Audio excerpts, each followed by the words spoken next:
Every day when I get home, it's like I shut my door and I lean my head to the door as I'm locking it.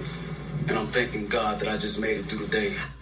And that is the chilling reality in one of Chicago's roughest neighborhoods, shared after that mass shooting at a South Side funeral home, wounding 15 people. Tonight, President Trump is sending in federal reinforcements to crack down on gun crime plaguing Chicago's streets. The president saying he is sending hundreds of agents here to target gangs. And it is gangs that police are blaming for last night's eruption, a gunfire at a crowded funeral. A $15,000 reward now being offered as police continue to search for the gunman involved. We have seen coverage for you tonight from President Trump's announcement today to the latest on this investigation. And that is where we start tonight with political reporter Craig Wall. Chicago police say this shooting was in retaliation for another deadly drive-by last week. Tonight, the superintendent and the mayor pleading with anyone who has information to come forward and help police get those responsible off the street. It's a war zone. It's a war zone right now out here. And 15 people in one location, that's war numbers.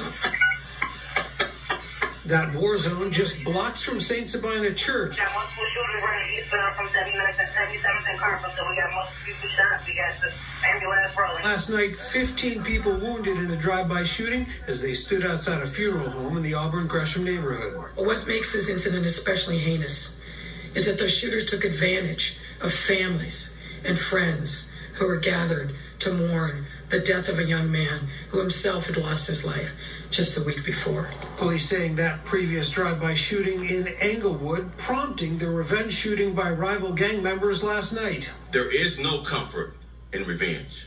None. Put your guns down. Police said 3 men in a stolen car opened fire on those gathered outside Rhodes Funeral Home. Some in the group returned fire. Police counted nearly 60 bullet casings at the scene. This can't happen. You can't drive down the street and indiscriminately shoot into a crowd of people and then flee the scene and make good your escape. We know that the information is out there. Tonight, a plea for help from the public. Father Flager offering a $15,000 reward, $1,000 for each of the victims. If that's what it takes for somebody to talk, we'll give you that. We've got to do something. We cannot let this just become another page in Auburn, Gresham, and in Chicago history. We can't. Tonight, the mayor saying the only way to end this cycle of violence is for people to come forward. Father Michael Flager saying if people do not trust the police, they should tell somebody that they do trust. At police headquarters, Craig Wall, ABC 7 Eyewitness News. Craig, thank you. It is stunning to hear the numbers from last night's shooting, but for those who live in the Auburn Gresham neighborhood, shootings like last night's are an all too common occurrence. Our Evelyn Holmes spoke to those who live in the area and takes a closer look at surveillance video that may help police make an arrest. We do want to warn you that that video may be difficult to watch. The images of a mass shooting captured by a security camera is nothing short of disturbing. On the video footage, a volley of gunfire can be heard, and then multiple people, including children, can be seen running for cover as someone opened fire on the group as they stood near the corner of 79th and Carpenter. You just got to keep praying. You know, all the communities got to bond together. That's the only way we don't stop all this gun violence.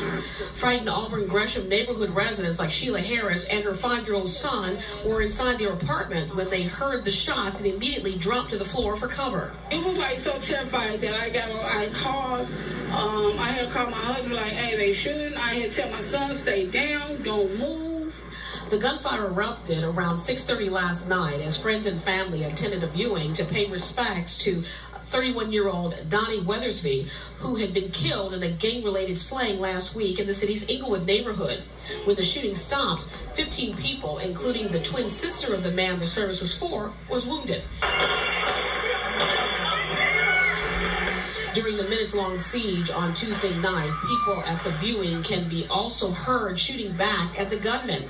Touched by the bloodshed, a local pastor came to the place of the violence to pray. I have a deep love for the people of this city and for my people, period.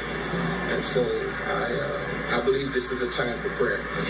Now, the victims range in age from 21 to 65 and are now in various conditions as they continue to recover. This as Chicago police continue to investigate the shooting. Reporting from Chicago's South Side, Evelyn Holmes, ABC 7 Eyewitness News.